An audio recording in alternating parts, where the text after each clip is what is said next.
मुझे अच्छी तरह याद है मैं उस वक़्त 13 साल की थी। मेरे अब्बा मुझसे बहुत प्यार करते थे। मेरी हर ख़्वाहिश को पूरा करना जैसे उनका फ़र्ज़ था। मैं भी अपने अब्बा से बहुत मोहब्बत करती थी मगर फिर यूँ होने लगा कि मेरी ख़ाला अक्सर हमारे घर आने लगी। वो आती तो 3-3 दिन, 4-4 दिन हमारे घर ही रहती थी। नानों का घर हमारे घर के करीब था। और मेरे अब्बा से इशारों में बातें किया करती थी। एक बार मेरी नजर उस पर पड़ी तो मुझे अजीब सा लगा। उस वक्त मैं समझदार थी, ऐसी बातें मैं समझ सकती थी। नानू का घर करीब था इसलिए अब खाला तकरीबन रोज ही आने लगी थी। वो जैसे ही आती कोई ना कोई बहाना ढूंढती और अब्बा से बात करने लगती, और जब हम आते तो खामोश हो जाती थी। मैं ये सब देख कर के खाला ये क्या कर रही है बहुत हैरान थी। क्या वो अपनी बहन का घर बर्बाद करने के चक्कर में है? क्या खाला मेरे अब्बा को पसंद करने लगी है? मगर अम्मा को ये सब नजर नहीं आता था। वो इन बातों पर तवज्जो नहीं देती थी। कभी कभी मेरा दिल चाहता था कि मैं अम्मा को सब बता दूं, मगर फिर सोचती थी कि मैं क्या कहूंगी अपनी खाला के बारे में या अपने अब्बा के बारे में। मैं अम्मा से क्या कहूंगी ये सोचकर मैं खामोश हो जाती थी। एक रात का वक्त था कि तकरीबन 10 बजे अब्बा घर नहीं आए थे। मैंने गली में झांका तो देखा गली के एक कोने पर अब्बा खाला के साथ खड़े बातें कर रहे थे और दोनों काफी खुश लग रहे थे। ये देखकर मेरे पैरों तले जमीन निकल गई कि मेरी माँ कितनी देर से अब्बा का इंतजार कर रही है और वो खाला के साथ खड़े हैं। एक लम्हे को दिल चाहा कि अम्मा को बुलाऊं, मगर फिर सोचा अम्मा तमाशा करेगी, वो गुस्से वाली है, घर में फिर लड़ाई हो जाएगी, ये इसलिए मैं चुप हो गई। अगली सुबह जब अब्बा नाश्ता कर रहे थे तो मैंने आस्था से अब्बा से कहा था, अब्बा मुझे खाला अच्छी नहीं लगती। तो वो एक पल के लिए हैरान हो गए। फिर उन्होंने हैरान होकर मेरे चेहरे की तरफ देखा और बोले, अरे बेटा, खाला तुम्हारी बहुत अच्छी हैं, ऐसी बातें नहीं करते। मैं बच्ची थी, अपने बाप से भला इस बारे में ज्यादा बात कैसे कह सकती थी, इसलिए मैंने बुरा सा मुंह बनाया था और बुरा सा मुंह बनाकर चुप हो गई थी। अब जब खाला आती तो मैं सीधे मुंह से बात नहीं करती थी, वो ये बात अब नोट करने लगी थी। फिर वो मुझसे प्यार करने की कोशिश भी करती मगर मैं पीछे हट जाती थी।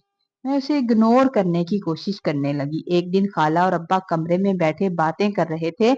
मैंने कान लगाकर सुना तो खाला कह रही थी, मुझे लगता है नौशीन को हम पर शक हो गया है, वो मुझे गुस्से वाली नजर से देखती है। तो अब्बा कहने लगे, उसे छोड़ो, वो तो बच्ची है, तुम इस बात की फिक्र ना करो। मेरे हाथ में पकड़े हुए बर्तन गिर गए कि मेरे अब्बा क्या कह रहे हैं, और फौरन अब्बा और खाला कमरे से बाहर निकल आए थे।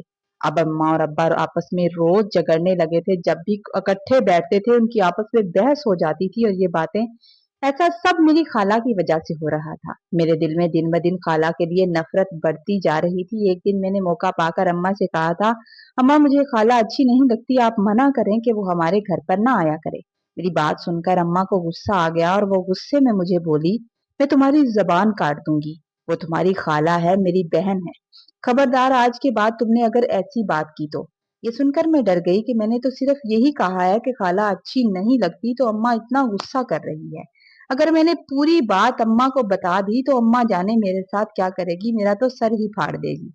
इसलिए मैंने फैसला कर लिया कि मैं खाला और अब्बा के खिलाफ सबूत इकट्ठा करूंगी और फिर अम्मा को दूंगी, ताकि अम्मा मुझे झूठा ना कह सके और फिर मेरी बात को समझे।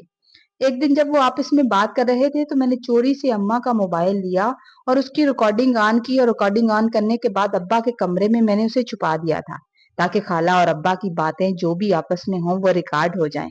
मगर वो शायद बहुत ही आहिस्ता से बात कर रहे थे तो मोबाइल में कुछ भी रिकॉर्ड नहीं हो सका था। मैंने बहुत गौर से सुना, मगर फिर कोई भी ठोस सबूत अब्बा और खाला के खिलाफ मुझे ना मिल सका। मैं दिन रात इसी कोशिश में थी। मैं हर वक्त यही सोचती थी कि सबूत कैसे इकट्ठा करूं जिससे मेरी माँ को यकीन आ सके। फिर एक दिन अम्मा ने कहा, खाला की मंगनी हो रही है इसलिए अपने और मेरे कपड़े निकाल कर इस्त्री कर लेना। ये सुनकर मुझे हैरत भी हुई और खुशी भी हुई कि शायद खाला की हमसे हमारी खाला से जान छूट जाएगी और वो शादी के बाद अपने घर चली जाएगी और मेरी माँ और अब्बा भी आपस में सेट हो जाएंगे। मैंने अम्मा से कहा, मंगनी भी क्या रिश्ता है, सीधा निकाह होना चाहिए। मगर मेरी अम्मा बोली, तू हमारी माँ न बन, जो कहा है वो ही कर। यूं खाला की मंगनी हो गई और मंगनी वाले दिन हालात बहुत अच्छे नजर आ रहे थे, यानी खाला बहुत खुश थी और अब्बा भी नाच रहे थे। फिर मेरे दिल में ख्याल आया कि कौन सा निकाह हुआ है जो अब्बा परेशान होते। मंगनी है, मंगनी तो कभी भी टूट सकती है, इसलिए मैं हैरान थी कि अब्बा और खाला इतने खुश कैसे हैं। मंगनी के अगले ही दिन खाला हमारे घर फिर से आना शुरू हो गई थी। अम्मा उस रोज बाजार गई थी और घर का सामान जरूरी लेने गई थी। खाला अब्बा के कमरे में बैठ गई। जब मैं चाय लेकर गई तो खाला रो रही थी और अब्बा भी काफी परेशान हो रहे थे। मेरे मुझे आता देखकर वो चुप हो गए थे। मैं चाय देकर वापस आई तो मैं दरवाजे के पीछे खड़ी हो गई कि गौर से उनकी बातें सुनने लगी। खाला कह रही थी कि अब कुछ नहीं हो सकता, ये बात अब दिल से निकाल दो। अब्बा ने उनकी बात सुनी और बोले, नहीं, ऐसा नहीं होने दूंगा, मुझे हर हालत में चाहिए। तुम देखना, मैं हासिल कर लूंगा। ये बात सुननी थी कि सुनकर मुझे गुस्सा आ गया। अम्मा भी उस वक्त घर में नहीं थी। मैं गुस्से से कमरे में चली गई। गुस्से से जाकर खाला से कहने लगी, खाला, अब तो आपकी मंगनी हो गई है, सुकून से घर पर रहा करें।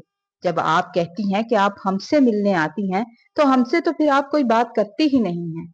जब देखो अब्बा से बात करती हैं और अब्बा के कमरे में घुसी रहती हैं। मेरी बात सुनकर खाला एकदम गुस्से से और परेशानी से खड़ी हो गई और जल्दी से बोली, नहीं नहीं मेरे बच्चे, मैं सिर्फ तुम लोगों के लिए आती हूँ। तुम्हारे अब्बा अकेले बैठे होते हैं, बड़े हैं, इसलिए मैं उनसे बात करना शुरू कर देती हूँ। फिर 2 मिनट खाला बैठी थी और फौरन चली गई थी। अम्मा भी सामान लेकर आ गई थी और उसी रात को अम्मा और अब्बा की सख्त लड़ाई हुई थी।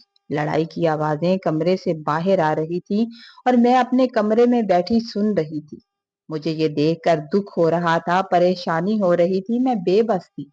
मैं अपनी माँ के लिए कुछ नहीं कर सकती थी। मेरे दिल में खाला के लिए नफरत मजीद बढ़ रही थी। अब्बा लड़ाई के बाद कमरे से निकल गए थे और अम्मा के रोने की आवाजें आ रही थी। मुझे भी अब गुस्सा आने लगा था कि जब मैंने अपनी माँ को समझाया था, सीधी बात बताने की कोशिश की थी, तो अम्मा ने मुझे ही डांटा था।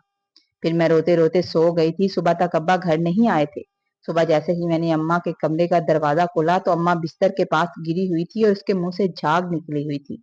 उसने खुदकुशी कर ली थी। ये देखकर मैं रोने लगी और थोड़ी देर के बाद अब्बा भी आ गए। मैं सदमे से बेहोश हो गई थी। माँ के मरने पर खाला भी रो रही थी। मुझे ये देखकर गुस्सा आ रहा था कि मेरी माँ की जान लेकर अब रोने का ड्रामा कर रही है। असल कहानी हमें कब से समझ नहीं आ रही थी कि आखिर चक्कर क्या है। फिर कुछ दिन ऐसे ही गुजर गए। मैंने घर के सारा काम संभाल लिया था और अब्बा भी अब चुप रहते थे। कुछ दिन गुजरे कि खाला ने फिर से आना शुरू कर दिया और फिर वैसी ही बातें होने लगी। जैसे ही मौका पाती अब्बा के कमरे में चली जाती और मैं दिल ही दिल में जलती रहती कि अब उन्हें मौका मिल गया है, अब तो मेरी माँ भी चली गई है, अब तो खुली छुट्टी मिल गई है। मुझे अब्बा से भी धीरे धीरे नफरत होने लगी थी। फिर एक दिन अब्बा कहने लगे, आज तुम्हारी खाला का निकाह है और आज की रात हम वहीं रुकेंगे।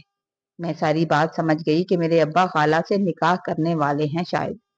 मगर अब्बा के साथ मैं नानी के घर चली गई तो मैंने देखा कि खाला का निकाह किसी और ही लड़के से हो रहा था। ये देखकर दिल में थोड़ी सी खुशी हुई कि चलो खाला से अब जान छूटेगी, रोज रोज हमारे घर आना जो है वो खत्म हो जाएगा और मैं और मेरे अब्बा सुकून से अपने घर में रहेंगे। मगर निकाह पर एक औरत आई और फिर मुझे गले से लगाकर रोने लगी। जैसे ही उसका दुपट्टा होता मैंने देखा कि वो बिल्कुल मेरी माँ जैसी थी। उसकी एक आंख जली हुई थी, जैसे उसके चेहरे पर तेजाब फेंका गया हो। मैं रोने लगी। मैं रोते हुए उसके गले से जा लगी, अम्मा तुम कहाँ थी? क्या तुम मरी नहीं थी? तुम्हारी आंख को क्या हुआ है? अच्छा हुआ तुम वापिस आ गई। मैं रो रही थी और अम्मा के हाथ पकड़ रहे थे और उसकी यकीन दहानी की कोशिश कर रही थी कि ये मेरी माँ ही है। वो औरत मेरे सर पर हाथ फेरने लगी और फिर कर कहने लगी, मैं तुम्हारी माँ नहीं हूँ बच्चे, मैं तुम्हारी माँ नहीं, मैं तुम्हारी खाला हूँ। मैं हैरान हुई कि मेरी खाला। मैंने तो इस औरत को कभी भी इस घर में नहीं देखा था। आज से पहले मैंने इसको नहीं देखा था। वो बिल्कुल मेरी माँ जैसी थी। उसने कहा कि मैं तुम्हारी अम्मा की जुड़वा बहन हूँ। हम दोनों जुड़वा बहनें थी। मैं और तुम्हारी माँ की शक्ल तकरीबन एक जैसी थी। शुरू में तुम्हारे अब्बा से मेरी मंगनी हुई थी। इस बात से तुम्हारी माँ जलती थी। वो अक्सर मुझसे जलती थी और तुम्हारे अब्बा को पसंद करती थी।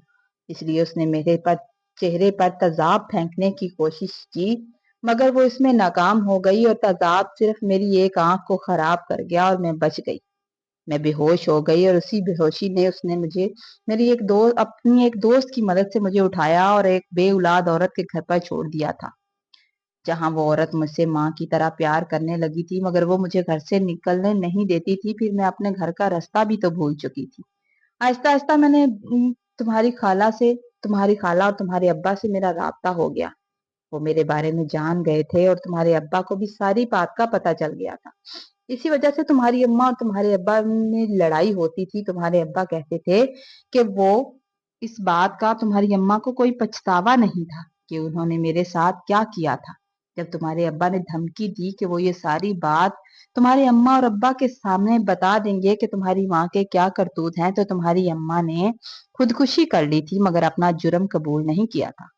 अब तुम्हारे अब्बा मुझसे शादी करना चाहते हैं मगर मैं तुम्हारी इजाजत के बगैर शादी नहीं कर सकती। ये बात सुनकर मैं हैरान हुई थी और शर्दा भी हुई थी। मुझे दुख हुआ कि मैं अपनी छोटी खाला से भी नफरत करती रही और उसके बारे में कितना गलत सोचती रही। फिर मैंने अपनी बड़ी खाला से कह दिया कि मुझे आपकी शादी से कोई एतराज नहीं। फिर खाला और अब्बा का निकाह हो गया था। सच कहते हैं कि बहनों में भी कभी कभी हसद जन्म ले लेता है। इंसान को अपने प्यारे रिश्तों से हसद नहीं करना चाहिए। स्टोरी अगर अच्छी लगे लाइक करें, शेयर करें और चैनल को सब्सक्राइब करें। खुश रहें, आबाद